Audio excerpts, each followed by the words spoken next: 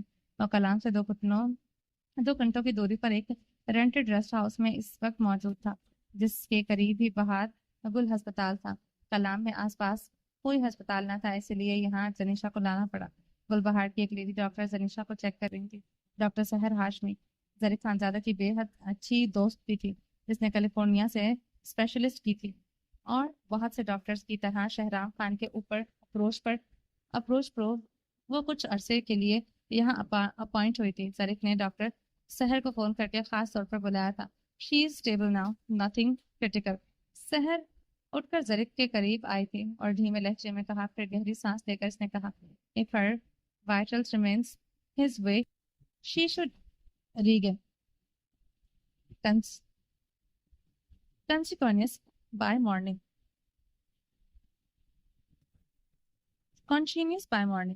اگر اس کی حالت ایسی رہی تو وہ صبح تک ہوش میں آ جائے گی. ظریف خاموشی سے زنیشا کو دیکھتا رہا. آنکھوں میں بے چینی اور سلکی کی مٹھیاں بھیجتی تھی. She is gone through extreme trauma both mentally and physically. Let her rest. I'll stay in the night. اس نے ذہنی اور جسمانی طور پر شدید صدمہ برداشت کیا ہے. اسے آرام کرنے دو. میں یہیں رک جاتی ہوں رات بھر کے لیے. سحر نے ظریف کے خاموش آنکھوں کو سرخی اور سخت تاثرات کو محسوس کرتے ہوئے نرمی سے اس کے کندھے پر ہاتھ رکھا. There is no need. You can go now. Zarif نے اس کی طرف دیکھا. پھر ایک لمحہ توقف کے بعد سرد لہجے میں بولا. ڈاکٹر سحر نے کچھ پل ظریف کو دیکھا. پھر خاموشی سے دروازے کی طرف بڑھی. I'm sorry and thank you. Zarif Khanzada کے لفظوں پر ڈاکٹر سحر نے مڑتے ہوئے ظریف کو دیکھا تھا. وہ آنکھوں کی نمی پیچھے دھکیلتے سے مسکراتے ہوئے دیکھ رہا تھا. میں اپنی وائف کی کنڈیشن کی وجہ سے کچھ اچھا محسوس نہیں کر رہا. ظریف کا لہجہ معذرت خوانا تھا.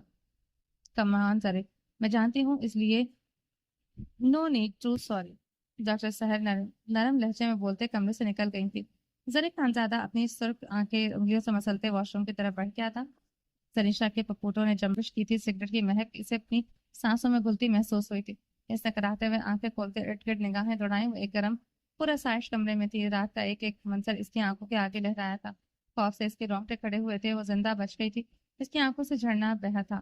اس نے سر کو دونوں ہاتھوں سے جکڑے ہوئے سامنے دیکھا.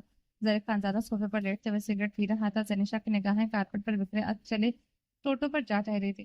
کارپٹ بھری ہوئی تھی. زنیشا نے بے یقینی سے یہ سب دیکھا تھا. وہ تو آدھا سگریٹ بھی نہیں پی پاتا تھا. اگر پینا بھی ہوتا تو اسے چھپ کر پیتا تھا.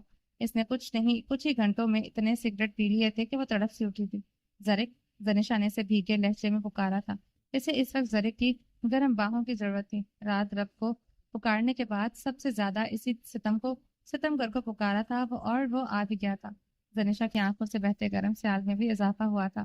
ظریف خانزادہ آنکھیں مودے سگریٹ کے کش لینے لگا تھا کہ اس کی بھیگی پکار پر وہ اگنور کر گیا تھا. وہ حویلی سے کیوں نکلی, وہاں کیسے پہنچی, جب تک ان سوالوں کے جواب نہ جان لیتا نہ چین آتا تھا نہ رحم آنا تھا.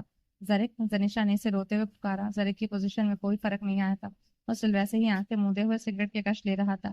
ظریف وہ بھیگے لہجے میں بے حد دبے انداز میں چلائی تھی. ظریف خانزادہ کے معاملے میں اس کی برداشت اتنی ہی تھی.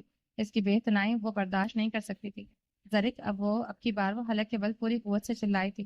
ظریف خانزادہ آنکھیں کھولتے کہ جس نے بیڈ کی طرف بڑھتے اس کے قریب آن کھڑا ہوا تھا. اس سے پہلے کہ زنیشا کچھ سمجھتے ہوئے جھکتے ہوئے اس کا جبڑا سختی سے دبوچ گیا. اتنی سختی سے کہ زنیشا کو اپنا جبڑا ٹوٹتا ہوا محسوس ہوا. تکلیف سے آنکھوں سے بھل آنسو بہنے لگے.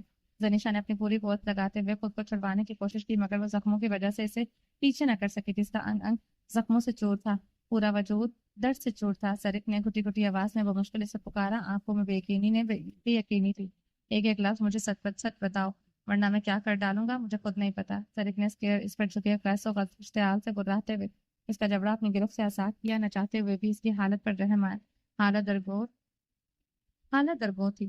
زنیشا گہرے سانس لیتے تکیے پر اونٹے منہ گری تھی. ظریف خانزادہ کمرے کے گلاس ونڈو کے پاس جا کھڑا ہوا تھا. جہاں سے سورج کی کرنیں چھن چھن کر اندر آ رہی تھی۔ تم کیسے اپنی بیوی کے ساتھ ایسا سلوک کر سکتے ہو؟ وہ بھی تب جب اسے تمہاری ضرورت ہے، کیسے کر سکتے ہو؟ سیدھی ہوتی روتے ہوئے بولی۔ میرا تو کر رہا ہے تمہیں جان سے مار ڈالوں، تم اس سلوک کی بات کر رہی ہو؟ تم پاگل ہو یا مجھے بنانے کی کوشش کر رہی ہو؟ وہ مڑتے ہوئے حلق کے بل ٹہارا تھا۔ زنیشا ساکت سے دیکھ رہی تھی، جس کی آنکھوں کا رنگ لہو ہو رہا تھا، کنپٹی کی رگیں کھنچتی ہوئی تھی۔ میری بیوی میرے پہلوؤں میں سوئی ہوئی تھی، مگر آنکھ کھلنے پر مجھے ملی کہاں؟ اور جاڑ بیابان جگہ پر، وہ بھی زخموں سے چور، ایسی حالت میں کہ میں سوچوں تو مر جاؤں۔ وہ اس کی طرف دیکھتے چیخ رہا تھا۔ کیسے پہنچی تم وہاں؟ کیا کرنے گئی تھی وہاں؟ وہ اب ضبط سے سوال کر رہا تھا۔ زنیشا مسلسل سے روتے ہوئے دیکھ رہی تھی۔ او میری بات سنو، منہ کھولنا، سوچ سمجھ کر کھولنا، وہ بات کرنا جسے میری عقل سمجھ سکے۔ یہ مت کہنا کہ تم نیند میں چل کر وہاں پہنچ گئے۔ اس طرح کی بکواس کی تمہارا حال بد سے بدتر کر دوں گا۔ وہ خود پر سے کنٹرول پھر سے کھو رہا تھا۔ میرا موبائل کہاں ہے؟ زنیشا نے روتے ہوئے ادھر ادھر نگاہیں دوڑائیں۔ زنیشا وہ اپنے حواس کو تیز کی طرف بڑھتے سے، کندھوں سے سختی سے جکڑتے اس کی آنکھوں میں دیکھنے لگا۔ مجھے سچ سننا ہے، مجھے جاننا ہے تم وہاں کیسے پہنچی۔ وہ گدراتے ہوئے پوچھ رہا تھا۔ سب بتاؤں گی، سچ بتاؤں گی، میرا موبائل کہاں ہے؟ وہ روتے ہوئے بولی۔ وہ ظریف کو سچ بتانا چاہتی تھی، مگر ثبوتوں کے ساتھ۔ تبریز کے فون کال پر اس نے فون میں ریکارڈنگ آن کی تھی۔ وہ ظریف خانزادہ کو اس کے باپ کا اصل چہرہ دکھانا چاہتی تھی۔ تمہارا فون ادھر ہی رہ گیا، ظریف نے اس کی آنکھوں میں دیکھ کے کہا تھا۔ کہ کیا؟ زنیشا کے بہتے آنسوں میں اضافہ ہوا تھا۔ فی الوقت اس کے پاس تبریز کے گناہوں کا یہی ثبوت تھا، اور بغیر کسی ثبوت کے کچھ بھی کہتے بے معنی ہو جاتا۔ ظریف کبھی اپنے باپ پر شک نہ کرتا۔ اسے یقین تھا تبریز کے خود کو سیف رکھنے کے لیے کچھ نہ کچھ ضرور کیا ہوگا، اور اگر ظریف کو سب کچھ بتا دیتی تو تبریز کو پھر ایک آنچ بھی نہ پہنچا سکتی تھی، کیونکہ اس کی راہ میں پھر ظریف خانزادہ کھڑا ہوتا، اور ظریف کو کیسے کوئی نقصان پہنچا سکتی تھی۔ وہ اس سے شدت سے محبت کرتی تھی۔ رات کے بعد وہ اپنے اندر اٹھتے جذبوں سے نظریں نہیں چرا سکتی تھی، مقابل کو اب نہیں کھو سکتی تھی۔ زنیشا ظریف اسے اسٹل خاموش دیکھتے دہاڑا تھا۔ بتاتی ہوں۔ زنیشا اس کی دہاڑ پر لرز اٹھی تھی۔ ظریف کے لہجے میں طوفان اٹھا تھا، آنکھوں میں شعلے جبڑے سے پیچھے سانس پھولی ہوئی تھی۔ Don't play smart with me Zanisha, I am hanging by a damn rope, don't push me over the edge. مجھے ہوشیاری مت دکھا زنیشا، میں پہلے ایک رسی پہ لٹک رہا ہوں، مجھے مزید مت دھکیلو اس کنارے پر۔ اس نے زنیشا کی طرف جھکتے غصے سے چیختے ہوئے کہا۔ زنیشا لب کاٹتے ہوئے اسے نم نگاہوں سے دیکھ رہی تھی۔ اسے پہلی بار اتنے غصے میں دیکھا تھا۔ اسے ظریف کے اس روپ سے خوف آ رہا تھا۔ ظریف نے اس کی اسٹل خاموشی پر سائڈ ٹیبل پر پڑا گلاس پوری قوت سے دیوار پر دے مارا تھا۔ شیشے کے ٹکڑے زنیشا کے قریب فرش پر بکھر گئے تھے۔ ظریف کی سانسیں دھوکنے کی مانند چل رہی تھی۔ اس کے چہرے پر ایک عجیب سی وحشت تھی۔ سمجھی تم؟ اس نے زنیشا کے بال مٹھی میں جکڑ لیے تھے، چہرہ قریب لا کر دانت پیستے ہوئے پکارا۔ تم نے ایک لفظ بھی جھوٹ بولا، میں وہ کروں گا جس کا تصور بھی تمہاری اس معصوم دماغ نے بھی کبھی نہیں کیا ہوگا۔ تمہیں لگتا ہے ظریف خانزادہ بس گرجتا ہے؟ تم نے میری صبر کو آزمایا ہے، اب میرے قہر کو مت للکارو۔ اس کے لہجے میں ٹوٹے اعصاب کی گونج تھی۔ وہ واقعی اپنی حدوں پر تھا۔ وہ اپنی آواز کی لرزش پر قابو پائے ہوئے تھا۔ جتنا غصے میں تھا اتنا ہی اس کے اندر سے ٹوٹ رہا تھا۔ مجھے کال آئی تھی، وہ ظریف کو نمبر ڈیڈ کا تھا۔ انہوں نے کہا کہ وہ نیچے گیٹ پر کھڑے ہیں۔ آواز بھی ڈیڈ جیسی تھی۔ میں گیٹ تک گئی، کچھ لوگ مجھے زبردستی گاڑی میں ڈال کر لے گئے۔ راستے میں ان کی گاڑی خراب ہوئی تو مجھے بھاگ ملتی۔ وہ اس کی آنکھوں میں دیکھتے ہوئے ایک ہی سانس میں بتا گئی۔ ظریف اس پل سے سرخ آنکھوں سے دیکھتا رہا، پھر اتنا فلک شگاف کہتا گونجا۔ زنیشا نے روتے ہوئے سے دیکھا۔ زینی جان، میں الو کا پٹھا ہوں، مگر اتنا بھی نہیں کہ تمہاری اس بکواس پر یقین کرو۔ یہ کہانی کسی بھی 5 سال کے بچے کو جا کر سناؤ بھی، ہو سکتا ہے وہ یقین کر لے۔ اس کے بال چھوڑتے سیدھا کھڑا ہوا تھا۔ زنیشا ہچکن سے اسے روتے ہوئے دیکھ رہی تھی۔ زنیشا اس بار خاموش نہیں ہو رہی تھی۔ خاموش نہیں رہوں گا، اگر سچ نہیں بتاؤ گے تو میں تمہیں اپنی زندگی سے نکال دوں گا، وہ دھمکی آمیز لہجے میں بولتے بول رہا ہے۔ زنیشا اس کی بات پر چکرا کر رہ گئی تھی۔ سب کھو سکتی تھی، اسے نہیں کھو سکتی تھی۔ وہ بیٹھ سے اٹھتے کھڑی ہوتے کانچ پر اپنا پیر جان بوجھ کر رکھ گئی تھی۔ ظریف کو یقین دلانے کا ایک ہی طریقہ تھا، ادھر سے چیخی تھی۔